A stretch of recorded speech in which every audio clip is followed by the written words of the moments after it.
Yo, what is going on, guys? It's Leddy. Yo, welcome to So Serious Gaming, and today I'm going to be giving you a updated look at my exotic high-end hybrid build. The one that you may have seen before if you watched my previous exotic high-end video. That was made up of pretty much pieces I had left over from 1.5. There was nothing new in it, it was just kind of thrown together, and I've got a lot of pieces dropped now, and I've got new weapons I'm using on it, new pieces, better rolls, all that kind of stuff. So I figured this would be a good time to go through it and give you guys an updated look at what I'm using at the moment. This is the main build I tend to use in a lot of the gameplays I do. I mean, I do use other builds, but this is the one I like to use the most, just because of how versatile it is and how strong it is as well. Like, it's just so much fun to use in general because of all the different pieces of gear having different talents on them. It just opens up, in my opinion, so many different options to what a player is capable of. So that's why I use it so much. So yeah, let's get into it, guys. I'll give you a run through of what I'm using.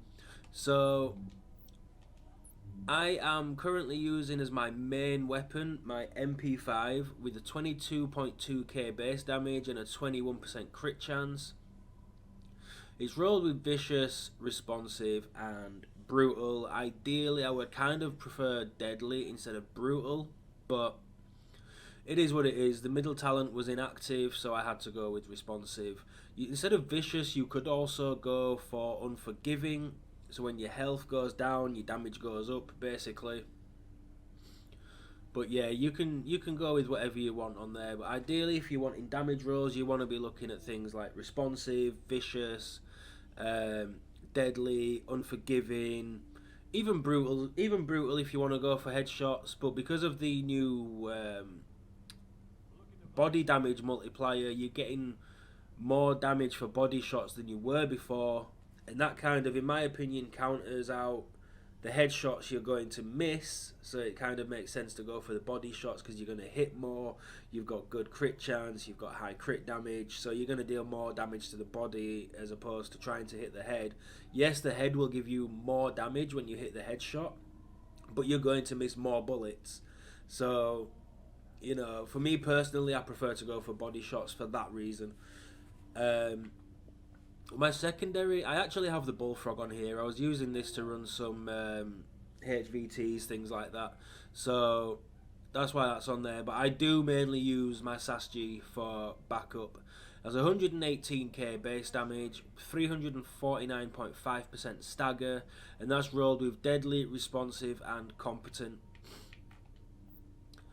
The pistol, if anybody's interested, is 93R. With 13.1k base damage and is rolled with expert and harmful. I only use it for the bleed. That is literally all I use it for. I don't use it for anything else. The chest piece I'm using, excuse me, is the Barrett's chest piece. Now, this came with a really low firearms roll, so I do want to get a better one. 1,209 is quite low, so I want to get a better one of those. The armor roll's actually really nice, so I'm happy with that. And then it came with enemy armor damage and it has health rolled on it. I would prefer the increased kill XP to be rolled for ammo capacity, but it is what it is. I can't really do anything about that at the moment until I get a new one. If you don't have the Barrett's chest piece, don't worry. There is other options out there and they are completely viable. You can go reckless if you want to. If you want to go glass cannon with it, you can happily go reckless and you can do a lot more damage. You can go with vigorous. Vigorous, if you don't know, obviously gives you gives all your healing skills an overheal basically. So you can run booster shot and you'll get an overheal with it. You could also run rapid. Rapid gives you 15% faster cooldowns on all healing abilities. So that's just going to help you get your heals back quicker, which is also good. It's going to help your survivability and all that kind of stuff. So there is options there. Don't worry if you haven't got the Barrett's bulletproof vest. You don't need it. I just like using it. I have it and I just enjoy it. So that's why I've got it on. I now have the Pharaoh's oxygen mask. I got this from a last stand cache and I'm super happy that I got it. It's got a decent armor roll on there. The firearms roll is also good, 1269. It came with enemy armor damage. Ideally, I wouldn't mind having that as crit chance, but enemy armor damage is still good. It's DPS that isn't calculated on the sheet, so you don't see it on your DPS numbers, but it is there. And I've got burn resistance. Burn resistance and shock resistance are the main two kind of resistance you want, because that's what everybody's using at the moment, so make sure that's what you're getting. And the mod I'm using is a firearms mod rolled with health. I forgot to show you, these are both firearms mods, one rolled with EDR, one's rolled with health. The reason I'm using the one with EDR is just because it is a really high firearms roll, and I'd rather have 267 firearms than 248 firearms, just for the sake of a couple of thousand health. So my shortbow knee pads have got a nice armor roll on them. They have a really good firearms roll. It's almost maxed out, 1271. 1272 is the max, so it's super close to maxed out. And the major attribute is rolled as health. Disorient resist, where were we? Disorient resist, bleed resistance, and burn resistance. Disorient resistance, I would prefer to have it as shock resistance. Shock resistance, bleed resistance, and burn resistance, in my opinion, are going to be the three most helpful ones to have in your minor attributes on knee pads. So if you can get those, go for those. On the health roll, if you wanted to go a bit more glass, you can roll health out for, I believe, enemy armor damage. I think crit damage as well, I think it is. But yeah, there's a couple of options you can go with there. You don't have to roll health on everything. You really don't. The holster, I have a sturdy holster. It's the same one I used in my previous version of this build. It's 1000 armor and it's got really, really good rolls on absolutely everything. And I've changed the health roll to reload speed. Being a DPS player, I want to be able to put down damage as much as possible and as fast as possible. So I changed for reload speed, because when I run out of ammo, that's going to get me back in the fight so much quicker. You can also go with nimble. Nimble doesn't really fit into my playstyle personally. So, excuse me, that's why I've gone with that. Excuse me, I've got a really bad cold, so I apologise, guys. I also have a Colonel Bliss holster. I've not really been using it though, because the armor roll is pretty bad on it, to say the least, so I haven't really used it that much. That, and I don't find myself proccing it much either, although I do now have a sawn-off shotgun, and each pellet counts as one bullet, so you can do one shot, and if all the pellets hit, you're going to max stack it pretty much. So I may give it a try and see if that works. But yeah, I use sturdy because of the cover. Increase armor by 15% when staying more than 4 seconds in the same cover.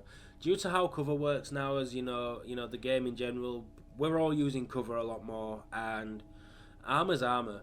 It's more damage resistance, it's more survivability, it's more toughness. So that's why I go with sturdy, because all I need to do is just pull up cover and I can, stand my ground and fight, sort of thing. Skull MC gloves. They're exactly the same as the ones I used in the previous version of the build. I haven't had any better ones drop. I had these drop since then, but they're pretty, they're pretty garbo. So we just won't go there. So they've got a good armor roll on them. I'm happy with that. The stamina roll was pretty weak though, 1205. That could be a lot higher. And crit damage, SMG damage, and crit chance, they're basically the three that you want to go for the most part. I mean, if you want to go with, you could change one of them for weapon damage for your secondary. You could change it to enemy armor damage if you wanted, or if you want a skill build, you could have skill haste on there. But obviously, this is a DPS build, so SMG damage, crit chance, and I'm not too bothered about the secondary extra damage, because I'm not going to be using the secondary much, and I'm going to be switching it out a lot. So I might be using an AR, I might be using a shotgun, I might be using a sniper rifle. So it doesn't make sense to dedicate anything to weapon damage for the secondary. So I'll just keep it for the SMG, which is primarily what I'm going to be using for the most part. And the backpack is a specialised backpack with a really good armor roll on there, 1,309, 1,246 on the stamina roll, so that's pretty nice. 55% ammo capacity and 9% crit damage, which is the maximum available on here. You could again go for health, you could go for skill power. There's a few options you can go for there, but I'm going for DPS. So that's why I'm going for crit damage, because as I say, I want to be hitting as hard as possible, and that's just going to ensure that that's exactly what I'm doing. So if we go onto the sheet, that's my sidearm. We don't want to look at my sidearm, sheet damage and whatever else. God, I hate this screen. Every time you press down or you hit sideways slightly, it skips absolutely everything. Right. And it's done it again. There we go. Okay. Why is that 33% crit chance? Hold up. Something's not right. That should be... There we go. 43% crit chance and 105% crit damage on my SMG. So the crit chance, you want to aim for around, I would personally say, 37 to 40%. The reason I say that is, instead of speccing any more into crit chance, you can spec it into crit damage. A pulse, if you've got a pulse on your team, that's going to take you to max crit chance. And there's no point wasting your player's pulse for the crit chance. So then what you do, you spec into crit damage. So those crits that you're getting are hitting even harder. They're going to hit as hard as possible. And like I say, your teammate is going to be popping pulse, or you can pop your own pulse. That's going to take you to maximum crit chance. And you're getting even more crit damage off of it, which means you're going to be hitting even harder. And overall, it's just going to benefit you so much more in so many more scenarios. You don't need to be going 55, 56, 57% crit chance without a pulse. You just don't need it. You're going to hinder yourself. Reload speed is 2 seconds, and that's because of the 25% reload speed on the holster.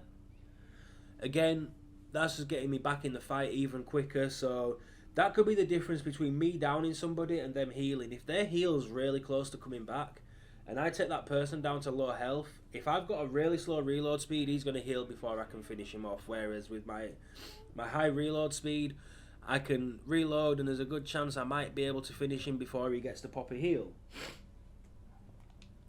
The talents I'm using are pretty much the same as everything. I'll either run a pulse, I'll run first aid, I'll run the turret. Now the turret is actually really helpful, and if you've seen my gameplays, you will see no matter how many people I see, the first thing I do is throw my turret on the ground.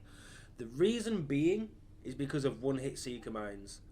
One-hit seeker mines are an absolute pain in the ass, and if you throw your turret on the ground before a player's thrown their seeker mine down, the seeker mine will always lock on to the turret instead of you, which means the turret is going to take the damage and you're not. So that's why I use the turret so much. That and it's good crowd control. But yeah, I don't see many people knowing the fact that skills will lock onto other skills before they lock onto a player, which is why I use things like the shock turret, because it's really handy, because if they don't have a seeker mine, then it's still going to offer crowd control, it's still going to be useful, it's going to help me, it's going to help my team. But if they do have a seeker mine, the shock turret's taking it, I'm not taking it, my team's not taking it, it's just that, and it'll cool down instead of us dying. So that's the main reason I use the shock turret, and I use it the way that I use it.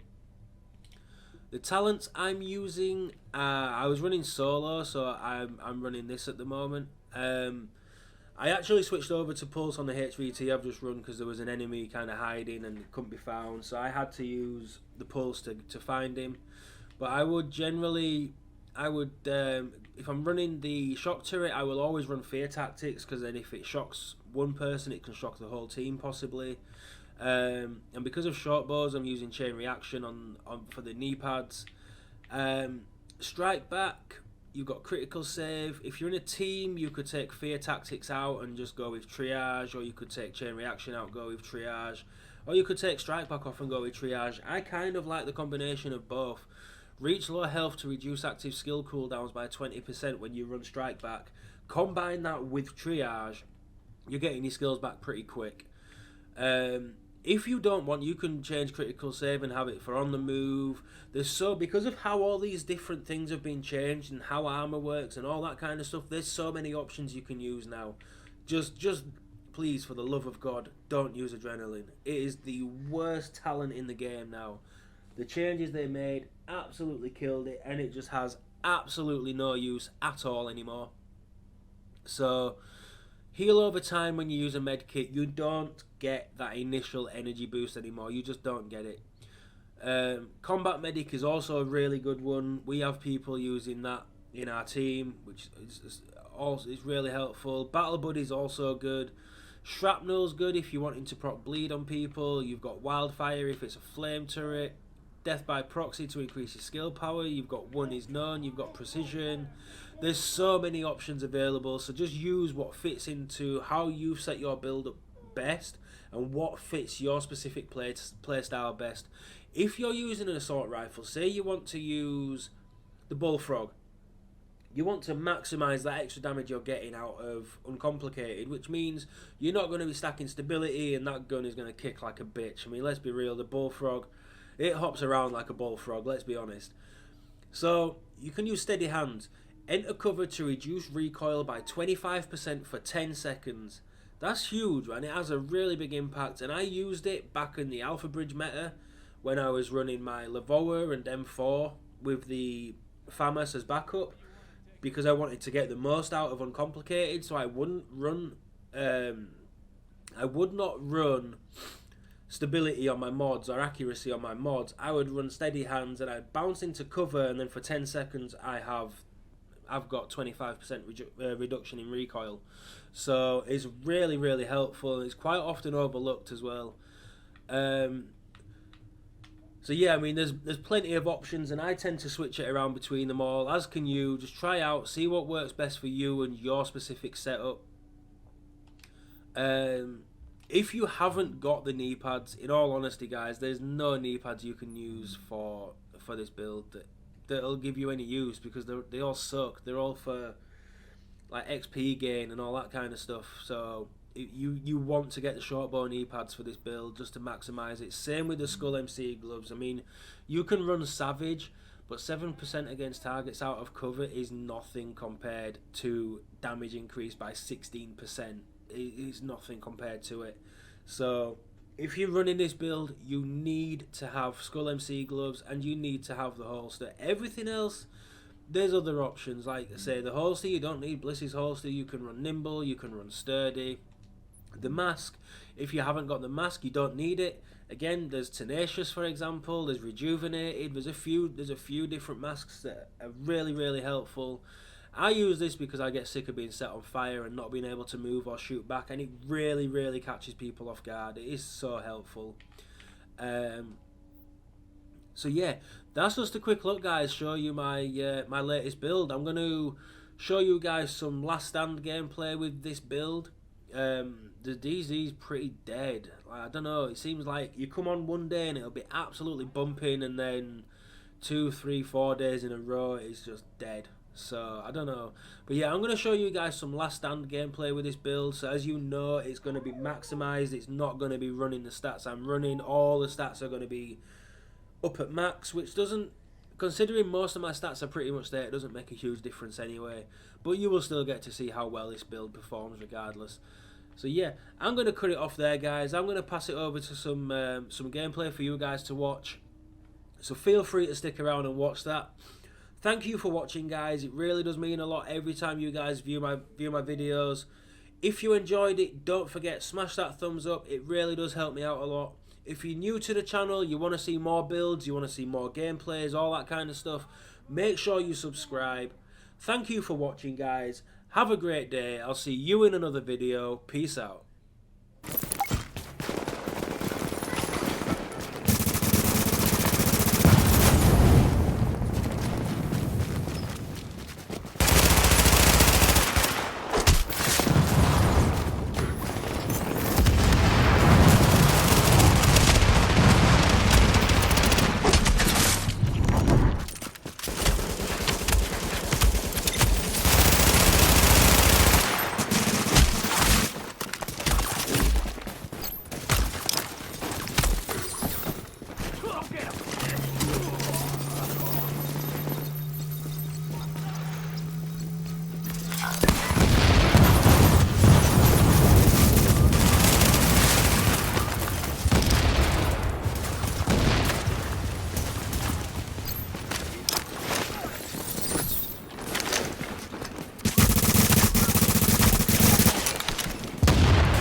ours.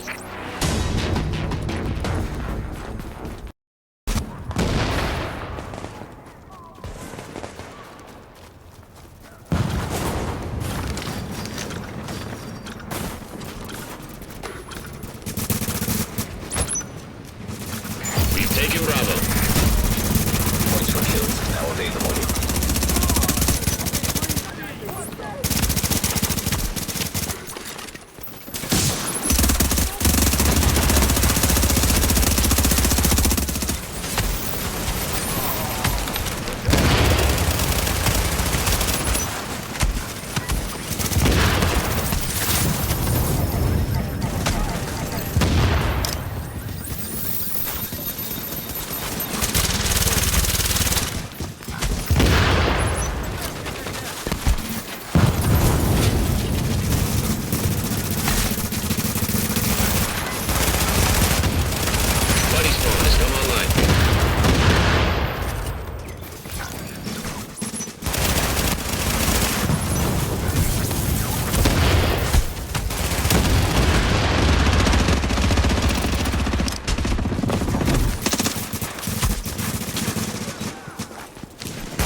Multiplier is available.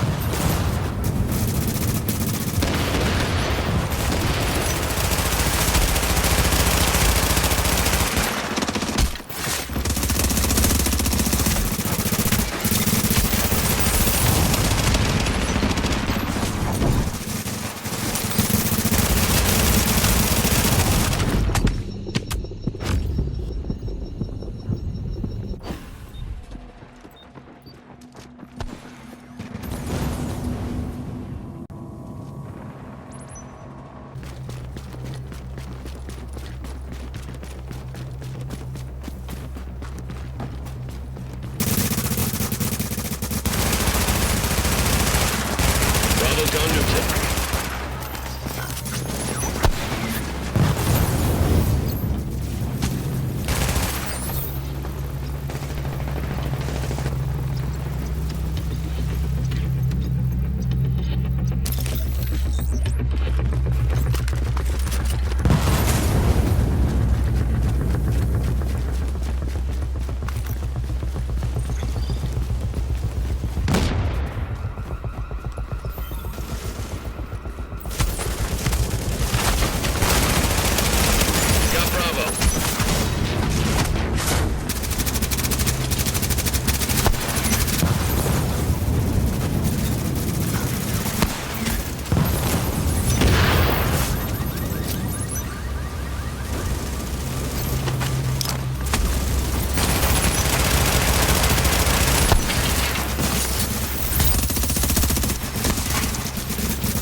Alpha has gone neutral. Your spawn relay has been deactivated.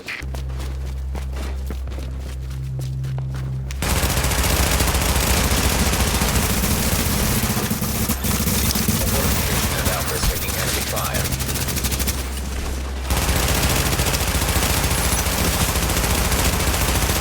The fortification at Alpha has been destroyed. left and you're winning.